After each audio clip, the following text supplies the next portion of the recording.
There's a truth about addiction that few ever hear. A quiet secret that could set you free if you're willing to face it. But you'll only find it if you stay until the end.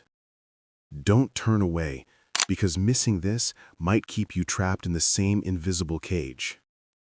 You may not realize how much of your life is shaped by battles you never see. Addiction isn't just about cigarettes or alcohol or endless scrolling at midnight. It's something older, a timeless struggle within you, a war between comfort and courage, between desire and meaning, between the shadow you hide and the self you're meant to become. Carl Jung didn't see addiction as a weakness, but as a symptom, a message from the soul. People will do anything, no matter how absurd, to avoid facing their own souls, he once wrote. What traps you isn't laziness or a lack of willpower. It's the fear of meeting your true self in the dark. Picture this. You're alone in your room, and the world outside has fallen asleep. There's a quiet pull inside you, a whisper promising to take the pain away. You know it won't last, but for a brief moment, all you want is relief. So you light the cigarette. You open the app. You pour the drink. And for a little while, you disappear, hoping to escape what you can't bear to feel. But when the high fades, the crash comes. Then the guilt. Then the silent vow, never again. And still the question lingers. Why do I keep doing this, even when I know exactly how it ends? Most people see cravings as enemies, monsters to be fought, silenced, or buried. But Jung's perspective turns that idea inside out. He believed that every craving, every compulsion, is a messenger, a voice from within trying to reveal a truth that your conscious mind refuses to face. Think about it. If you were truly content, truly whole, what would you need to escape from? What pain would you need to numb? Cravings are not villains. They're the language of a soul in distress. Addiction isn't merely about chemicals or habits. It's about absence, about something vital that has gone missing within you. It's not a test of willpower, but a search for meaning. And this is where so many lose their way. They fight the urge, but never listen to it. They practice discipline, but never ask, what truth is this craving trying to show me? What part of myself have I locked in the dark, hoping it would fade away? In Jungian psychology, the shadow represents everything you've pushed away, the parts of yourself you've denied, hidden, or refused to acknowledge. The deeper you bury it, the stronger it becomes. Addiction is one of the shadow's favorite disguises. It appears as comfort, but it thrives on your silence. You tell yourself, I just need to relax. I just want to feel okay. I just want to stop thinking for a moment. But beneath those words, the shadow whispers, you're not enough. You're alone. You'll never change. Every addiction is not just a habit. It's a mask for pain. And most people spend their lives rearranging that mask, never realizing that true transformation begins only when they find the courage to look beneath it. We live in a culture obsessed with self-control. Just say no. Be strong. But if that truly worked, you wouldn't be here. Jung would remind us, the shadow is not conquered by force. It is transformed through awareness. Picture holding a beach ball underwater.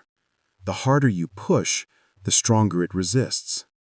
That's how most people live, suppressing, denying, battling what they fear within. But the moment your grip weakens, the ball surges back to the surface with even greater force. You can't clench your fists against desire forever. The craving always finds a way back. So the real question isn't how to silence it, but how to truly understand what it's trying to say. Here's where everything shifts. The next time you feel the pull, don't run and don't resist. Just pause. Notice what's moving inside you and ask, what am I truly seeking right now? Comfort? Escape? Connection? Love? This is where self-mastery begins, in watching the craving without becoming it. You might hear a familiar story whispering in your mind. Fear, loneliness, the ache of missing out, or the quiet voice that insists you'll never be free.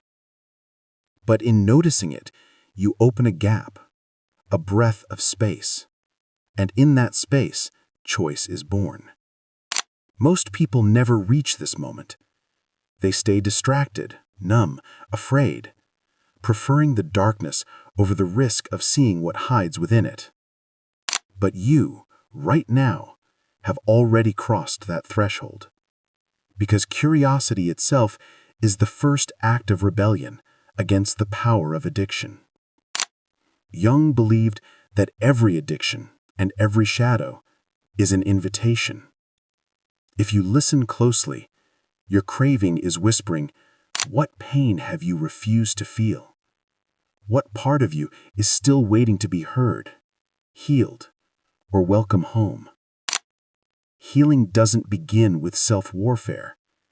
It begins with reconciliation, with your wounds, your longing, and the dreams you once abandoned. Most people will never go that far. They'll fight, fail, blame, and repeat.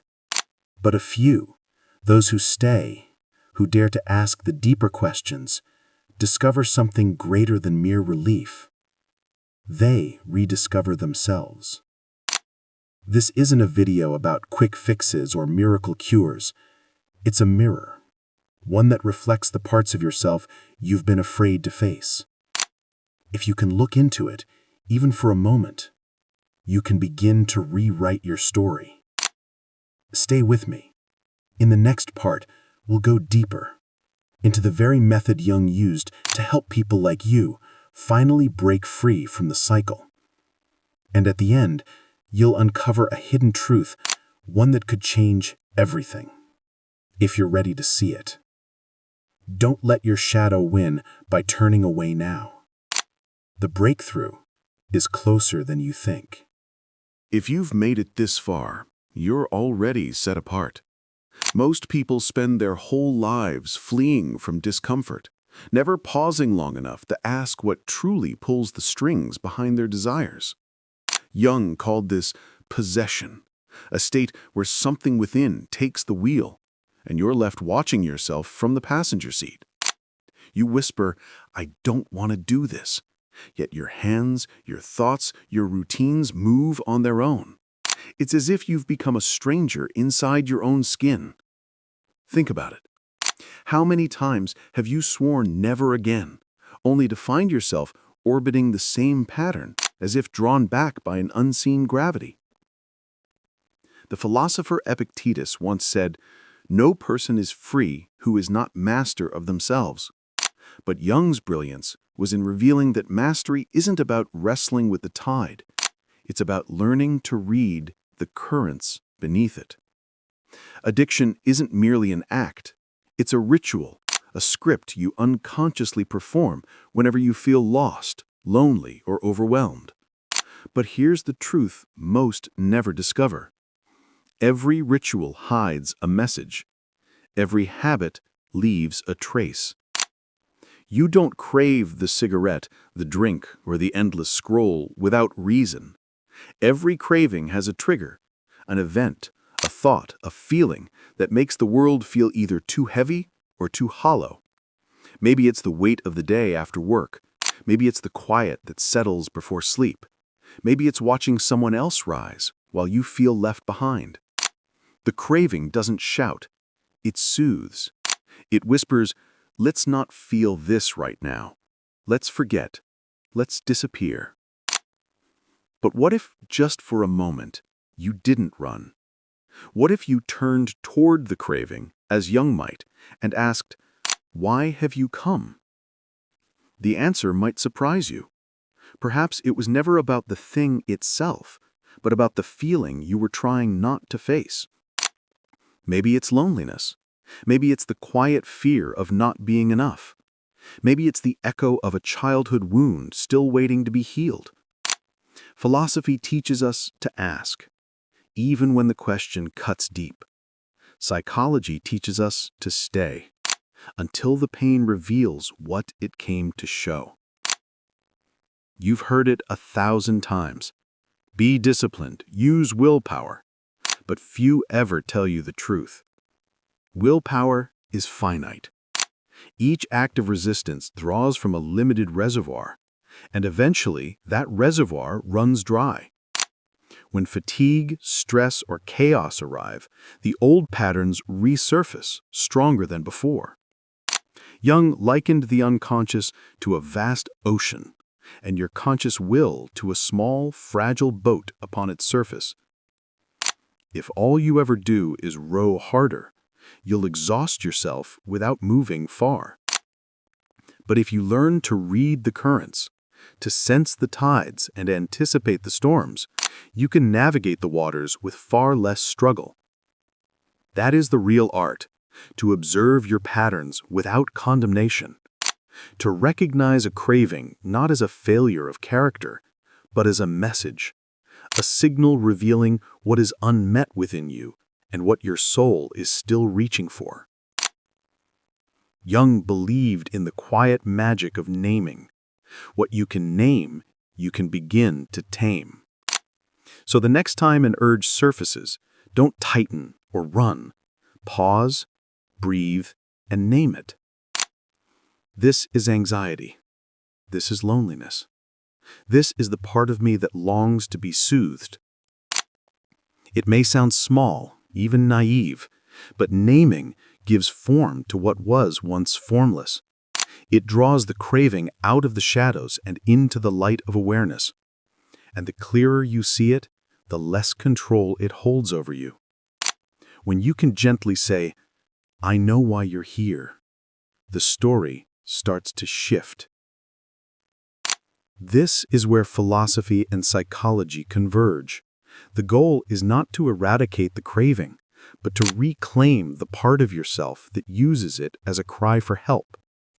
Jung once wrote, "The most terrifying thing is to accept oneself completely." To accept the craving, not as an enemy, but as the voice of a wounded self, is where true healing begins. How do you begin this process? With honesty. When the urge arises, don't run from it. Don't scold yourself. Instead, gently ask, what am I trying not to feel? What pain have I been avoiding? What dream did I abandon long ago? Fear may surface. So might sadness or anger. That's all right. Most people retreat here. They tell themselves it's too heavy to bear. But every time you turn toward your shadow, instead of away from it, you reclaim a little more of your power. You won't be free overnight. But each time you bring awareness to your craving, the chains loosen just a little. Every moment of honest curiosity is a quiet victory over the old pattern. Philosophy invites us to endure the unease of not knowing, to sit within the unknown and trust that something new will take shape. Jung's psychology, at its heart, is an invitation to patience. Transformation is never sudden. It unfolds slowly, through every act of awareness, every sincere question that plants a seed for what is yet to come. As you learn to listen, not to run, not to numb, not to distract, you begin to hear another voice rising from within. A gentler, wiser voice, one that doesn't shout or demand, one that whispers, "I see you. I know you're hurting, but you don't need to escape anymore. You can stay."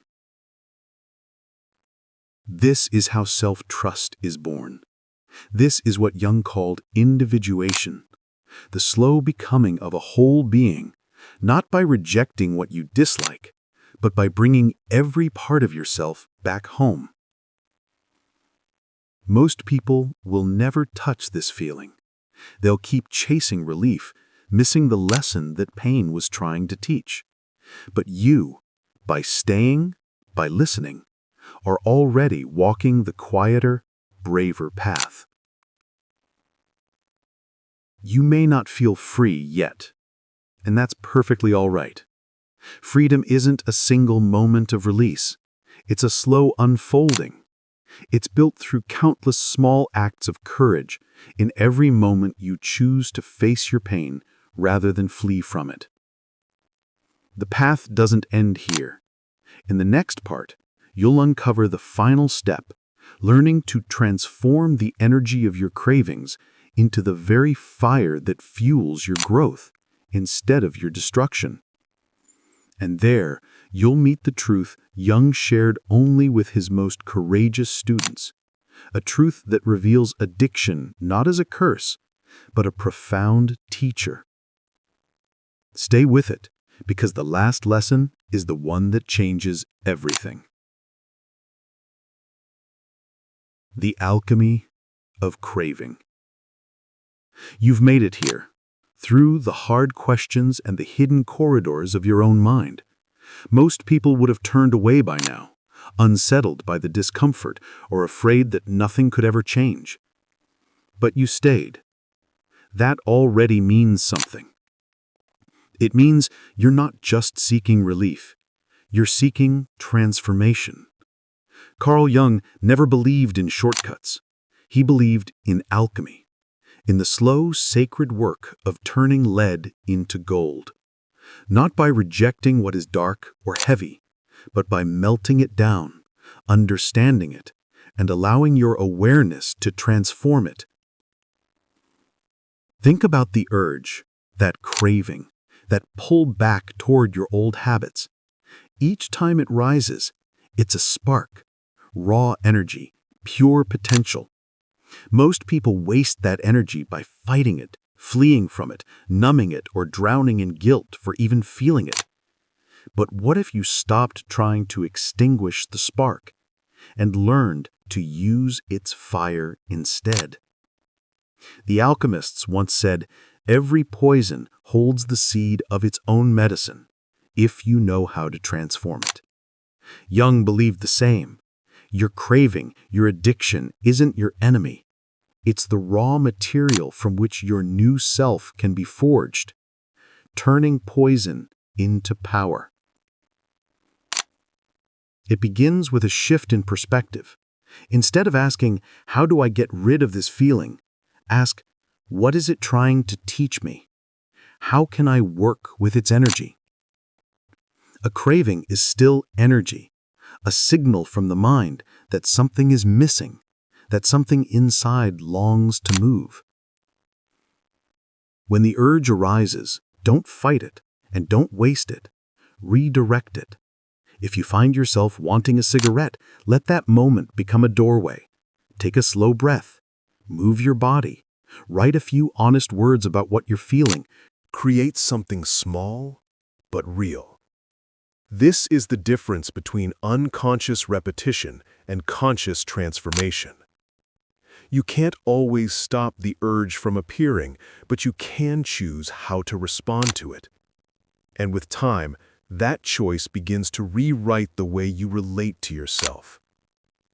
Jung observed that those who truly broke free from addiction didn't simply stop, they transformed. They exchanged one ritual for another, one empty pattern for something that gave life meaning. You need new rituals too, new ways to channel the energy that once fed your cravings. If stress once drove you to your habit, pause instead. Feel the ground beneath your feet. If you used to numb your mind before sleep, write down the one truth you've been afraid to face. If you want to run from discomfort, take a single minute to turn toward it. Name it, breathe through it, and let yourself feel it completely. These small, conscious acts become alchemy, transforming shadow into self. Jung believed the purpose of life is individuation, becoming whole by embracing every lost, rejected, and feared part of yourself. Addiction reveals where your wounds lie, but also where your greatest vitality waits. The shadow is not your enemy. It is the map to your hidden potential. Every time you pause and face your craving, you reclaim a fragment of your power. With each moment of awareness, you become less divided, more whole, more you. And quietly, your identity begins to shift. You're no longer the addict, the hopeless case, the one who can't change. You become the observer, the one who chooses, the inner alchemist, someone who can hold pain, longing, even fear, and still move forward with intention. A new sense of self starts to root. You might ask, how will I know if I'm truly changing? The answer isn't loud or dramatic. It's subtle, almost imperceptible. You notice the voice of shame softening. You realize you don't need to hide from yourself as much. You catch yourself pausing, reflecting, choosing, once, then again. Trust begins to return, not all at once, but through small, steady acts of honesty. Most people measure change in milestones, days clean, big victories, visible progress. But Jung reminds us that true transformation is quieter. It's measured by your willingness to show up for yourself, honestly, patiently, again and again, no matter what. The hidden reward. Here's the truth few people ever discover. The path through addiction isn't just about breaking habit. It's about forming a new relationship with yourself. You begin to see that you're stronger than you thought, wiser than you believed, and far more capable of sitting with discomfort than you ever imagined. You no longer see yourself as damaged. You begin to recognize yourself as courageous. As Jung once wrote, "I am not what happened to me, I am what I choose to become." That isn't just his truth anymore. It's yours. One final challenge.